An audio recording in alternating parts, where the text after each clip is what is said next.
Good morning, my good students. How are you this morning? I hope you are okay.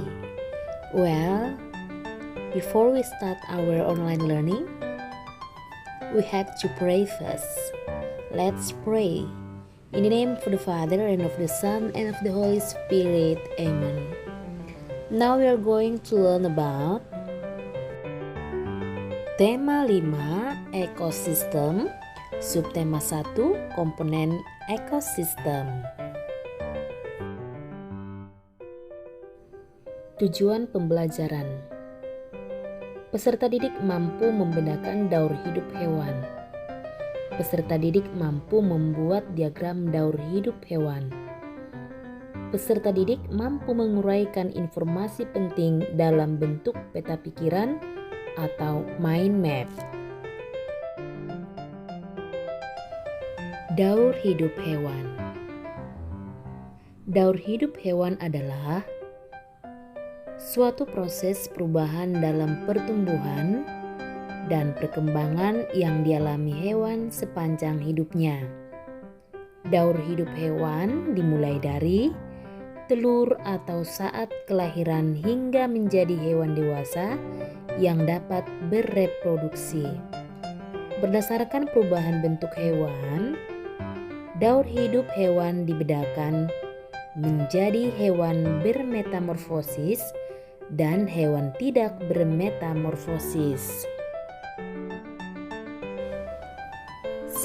Hewan metamorfosis. Metamorfosis adalah perubahan bentuk tubuh hewan.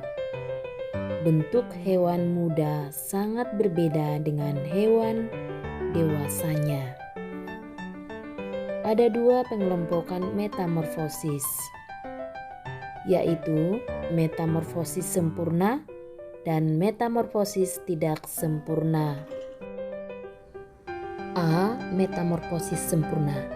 Metamorfosis sempurna dicirikan dengan bentuk tubuh yang sangat berbeda antara bentuk telur saat menetas dan bentuk dewasanya. Hewan yang mengalami metamorfosis sempurna melalui tahap kepompong atau pupa. Contohnya nyamuk, kupu-kupu, lalat, dan lebah. B. Metamorfosis tidak sempurna. Metamorfosis tidak sempurna dicirikan dengan bentuk tubuh hewan muda yang tidak berbeda dengan hewan dewasanya.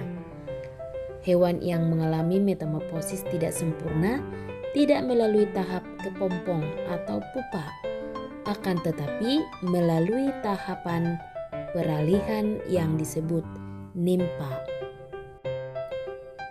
Contohnya belalang, capung,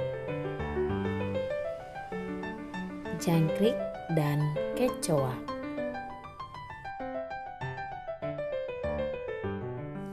Dua, hewan tidak bermetamorfosis.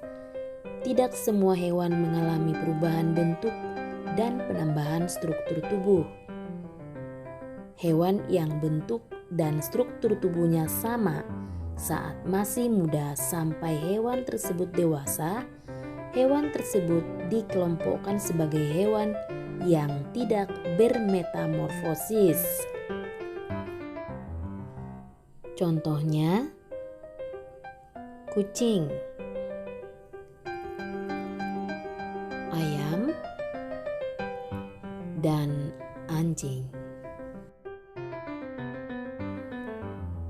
Menguraikan informasi penting dalam bentuk peta pikiran.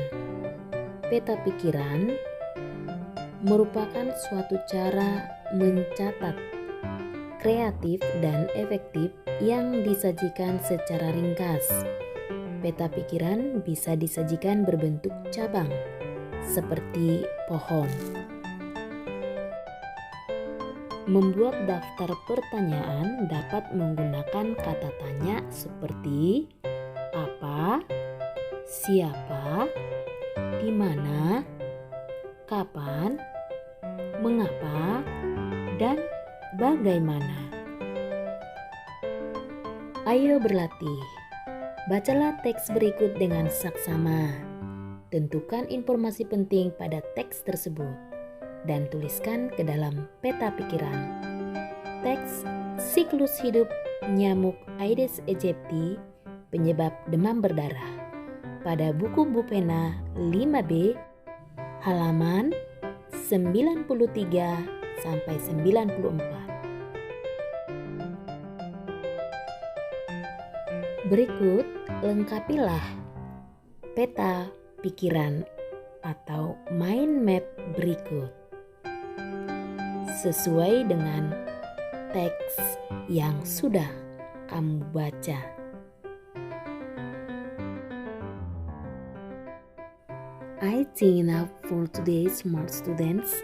Before we close our lesson today, let's pray together. In the name of the Father, and of the Son, and of the Holy Spirit. Amen. Well, thank you for a nice attention. See you next time. Bye-bye.